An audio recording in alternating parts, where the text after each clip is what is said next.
Il est 13h sur Gale Afrique Télévision, bienvenue à ce journal. À la une, des violents combats ont éclaté hier dans le village de Kalungu, chefferie de Bachali, en territoire de Massissi, au nord Kivu. Les affrontements opposent les éléments du M23 AFC aux jeunes résistants locaux communément appelés Wazalendo. La situation reste tendue sur place. Toujours à la une, Human Rights Watch appelle les États-Unis à imposer des sanctions au Rwanda pour garantir le respect de l'accord de paix signé avec la RDC. Lewis Mugué, directeur pour l'Afrique centrale chez Human Rights Watch, a déclaré que le retrait des troupes rwandaises de la RDC est une condition sine qua non pour que l'accord initié sur l'administration Trump porte ses fruits. Et puis le procès de l'ex-garde des Sceaux Constant Moutamba, poursuivi pour détournement des fonds, a été reporté au 23 juillet. Cette décision a été prise par la Cour de cassation de Kinshasa à l'issue de sa première audience mercredi 9 juillet. Le détail à suivre dans ce journal.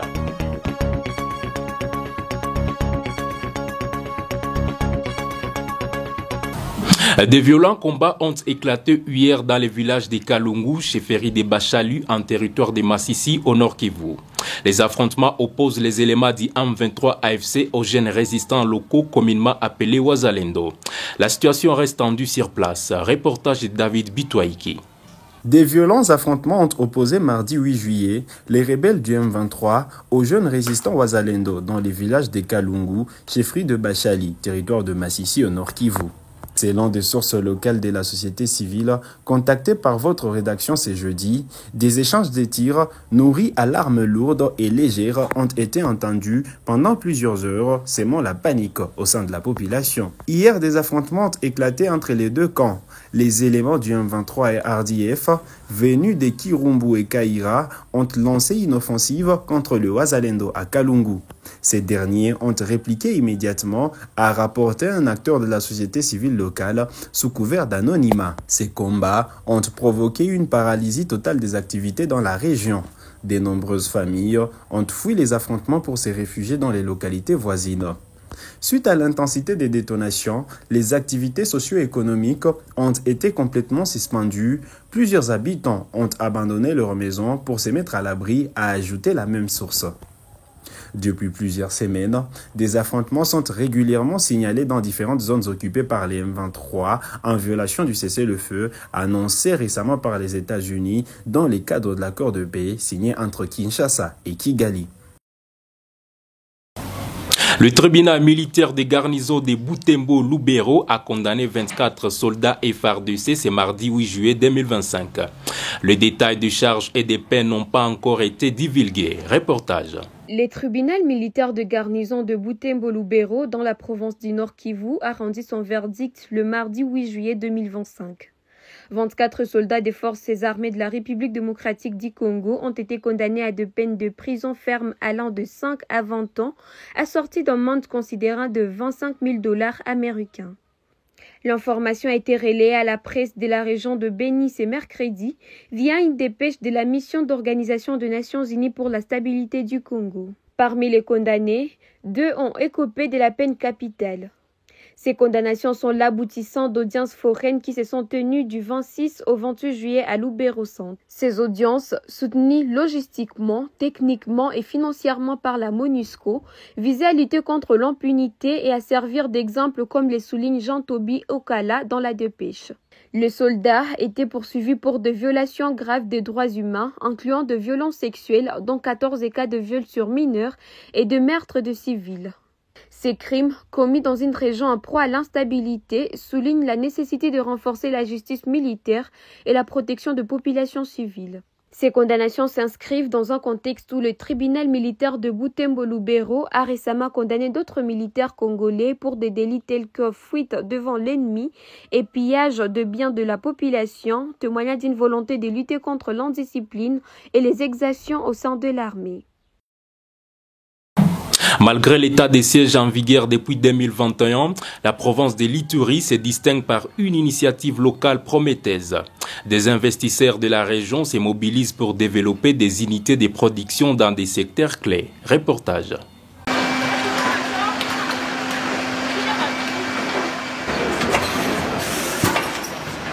Nous sommes ici à Bunia, chef-lieu de la province de l'Ituri. Au nord de la ville, dans les quartiers Limbabo, une usine de production de whisky tourne en plein régime.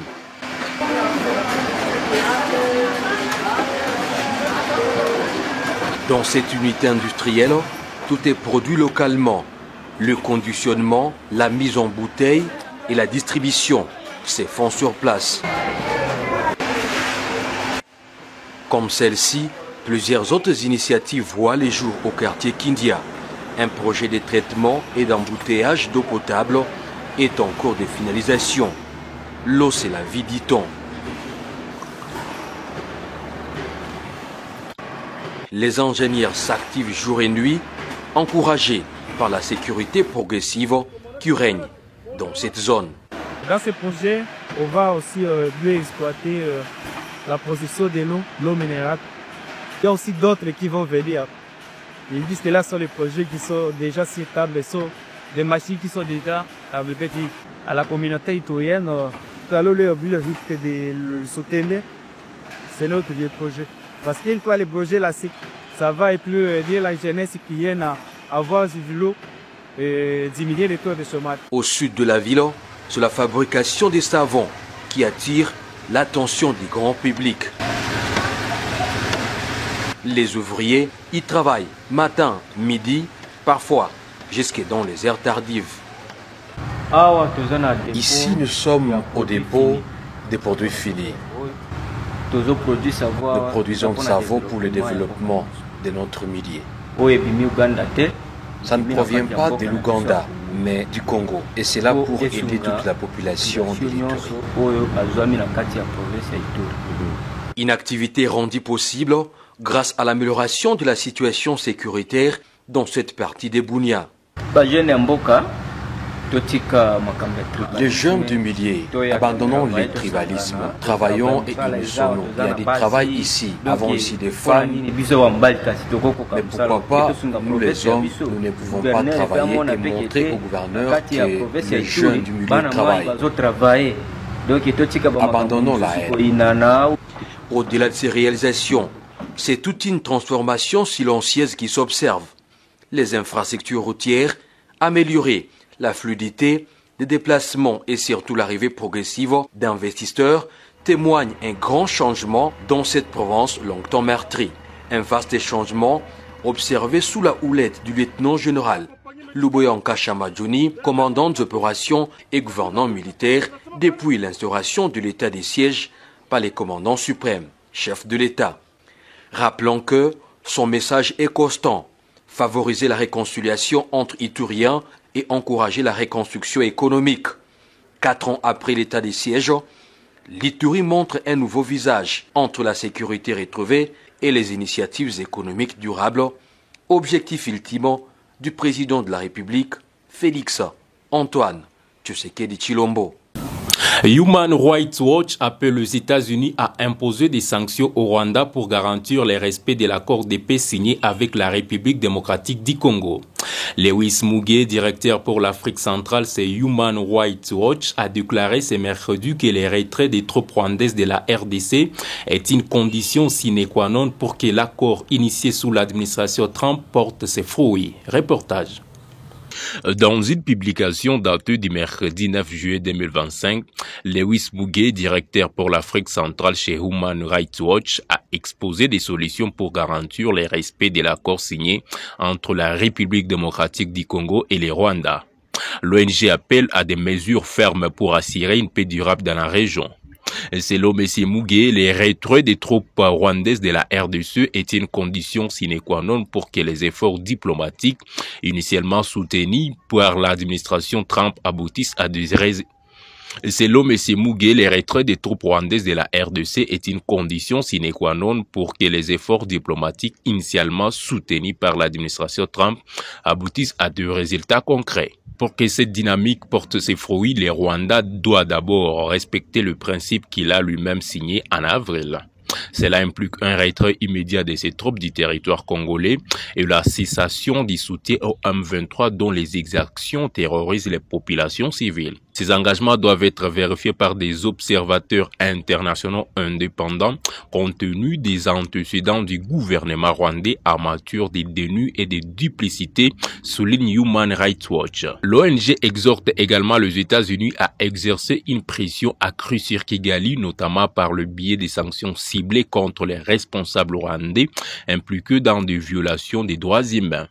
La pression nécessaire pour faire respecter le terme de l'accord ne viendra pas du Rwanda où toute forme de dissidence est réprimée. Elle doit donc être exercée par ses partenaires internationaux. Les États-Unis doivent se tenir prêts à imposer de nouvelles sanctions et à dénoncer publiquement toute tentative de contournement de l'accord, ajoute M. Mugué. Human Rights Watch appelle également l'administration Trump à exercer des pressions sur les gouvernements congolais pour qu'il cesse son soutien aux forces démocratiques de libération du Rwanda FDLR. Le gouvernement de la RDC doit également assumer ses responsabilités. Son soutien continu aux milices alliées compromet l'accord. Nous avons documenté la coordination et le soutien apporté par l'armée congolaise au FDLR, dont certains combattants et commandants ont été responsables du génocide rwandais de 1994. Cela doit cesser. La RDC doit démanteler ces groupes une fois pour toutes, conclut l'ONG. Cet accord de paix, bien que signé, attend toujours d'être mis en œuvre, ce qui nécessite le respect des engagements pris par les différentes parties. Le ministère des Affaires étrangères a annoncé le lancement de l'impression des passeports dont les demandes ont été soumises avant le 5 juin et qui n'ont pas été encore honorées. L'annonce a été faite via un communiqué de presse. Reportage de Jean-Claude Muguicho. Le ministère des Affaires étrangères, de la coopération internationale et de la francophonie a annoncé, ce mercredi 9 juillet 2025, le lancement de l'impression de passeports dont la demande a été déposée avant le 5 juin et qui n'avait pas encore été produit. L'annonce a été faite via un communiqué de presse diffusé sur les réseaux sociaux du ministère. Dans un premier temps, l'opération concerne le demandeur ayant déjà enregistré leurs données biométriques dans l'ancien système. Un premier lot important de passeports est actuellement en cours d'impression, selon le communiqué. Le ministère précise que les personnes concernées seront contactées individuellement à partir du 10 juillet pour retirer leurs documents dans les lieux de dépôt de leur demande. Concernant les demandeurs n'ayant pas encore effectué la capture de leurs données biométriques avant la réforme du système, des instructions pour leur intégration dans le nouveau système seront communiquées dans les prochains jours. L'activation progressive des postes diplomatiques et consulaires ainsi que de provinces est prévue dans les semaines à venir, avec des dates de démarrage annoncées ultérieurement. Le ministère a tenu à rassurer le demandeur, garantissant qu'aucune demande ne sera ignorée et que toutes les mesures nécessaires sont prises pour un traitement rapide, équitable et transparent, conformément aux engagements du programme d'action gouvernementale 2024-2028. La population des Mungamba, agglomération limitrophe entre Mambasa et Irumu, située à 100 km à l'ouest de la ville de Bunia sur la route nationale numéro 4, a promis son soutien total aux forces mutualisées FARDC UPDF engagées dans la traque des rebelles des ADF dans la région. Reportage de Fiston Kafoupi. À Mugamba, agglomération stratégique située à la frontière des territoires de Mambasa et Irumu, à 100 km à l'ouest de Bunia sur la route nationale numéro 4, la population a réaffirmé son soutien total aux forces armées congolaises FARDC et ougandaises UPDF engagées dans la traque des rebelles ADF. Cet engagement a été exprimé lors d'une réunion de sécurité élargie, présidée le 8 juillet 2025 par le colonel Nsiro Nsimba Bungaja, administrateur militaire du territoire d'Irumu, venu évaluer la situation sur place. Nous sommes prêts à accompagner nos forces FARDC UPDF dans cette lutte pour restaurer la paix dans les territoires d'Imambasa et Irumu. Nous les soutiendrons de toutes les manières possibles, a déclaré Lonu Samuel, le président de la jeunesse locale. Le président de la société civile locale a quant à lui plaidé pour une opération militaire musclée et accélérée en fait d'éradiquer définitivement la menace djihadiste. Nous saluons le lancement des opérations et demandons qu'elles soient intensifiées. La population est engagée à soutenir l'armée en fournissant des informations. Nous appelons à la vigilance car l'ennemi antébadade suite au récent bombardement pourrait chercher à commettre des exactions. Pour rappel, le 6 juillet, des bastions ADF ont été bombardés par les forces FARDC-UPDF dans la forêt de la chefferie de Babila Bakwaza, une action saluée par de nombreux habitants de Mambasa et Irumu. Et enfin, le procès de l'ex-garde des Sceaux Constant Moutamba, poursuivi pour détournement des fonds, a été reporté au 23 juillet. Cette décision a été prise par la Cour de cassation de Kinshasa à l'issue de sa première audience ce mercredi 9 juillet. Pour rappel, ce scandale financier avait conduit à la démission de Moutamba à la mi-juin. Reportage de David Youssoufou. Le procès de l'ancien ministre de la Justice, Constant Moutamba, accusé de détournement des fonds, s'est ouvert ce mercredi 9 juillet 2025 devant la Cour de cassation. L'audience inaugurale a été marquée par des débats procéduraux et l'arrivée tardive du prévenu. Initialement absent, Constant Moutamba se fait représenter par ses avocats qui ont immédiatement plaidé pour un report. Ils ont invoqué deux motifs: la nécessité de la comparution personnelle de leurs clients pour un jugement équitable et le besoin de prendre connaissance de pièces du dossier. La Cour a rejeté ces demandes. Il a rappelé que la comparution personnelle n'est obligatoire qu'en première instance. Or, l'ancien garde des Sceaux comparait en premier et dernier ressort devant cette juridiction. Quant à la consultation du dossier, la Cour a estimé que la demande n'était pas recevable à ce stade. Le procureur général a alors procédé à la lecture de l'acte d'accusation. C'est à ce moment précis que Constant Moutamba a fait son entrée dans la salle d'audience. Après avoir présenté ses excuses pour son retard, il a pris place à titre conservatoire. Immédiatement après son identification, les avocats de Constant Moutamba ont soulevé un point de droit fondamental: la validité de la saisine de la Cour. Ils ont argumenté que, selon la loi, la citation à comparaître d'une personne bénéficiant d'un privilège de juridiction doit être signifiée par un officier du ministère public. Or, dans ce cas, la citation aurait été signée par le greffier en chef de la Cour de cassation, rendant la procédure irrégulière. Ils ont donc demandé à la Cour de se déclarer incompétente. Un débat animé s'est ensuite ouvert entre l'officier du ministère public, les avocats de la défense ainsi que la Cour. Après délibération, la Cour a finalement décidé de renvoyer l'affaire au 23 juillet 2025. L'instruction proprement dite n'a donc pas encore débuté. Lors de la prochaine audience, la Cour devra faire la lumière sur les faits reprochés à Constant Moutamba. Elle pourra notamment interroger les prévenus, entendre des témoins et recueillir des informations complémentaires. Pour rappel, Constant Moutamba est accusé d'avoir détourné 19 millions de dollars américains destinés à un projet de construction d'une prison à Kisangani. L'affaire suscite un vif intérêt au sein de l'opinion publique. Et c'est avec cette information que nous finissons ce journal des 13h sur Gay Afrique Télévision. Merci de l'avoir suivi.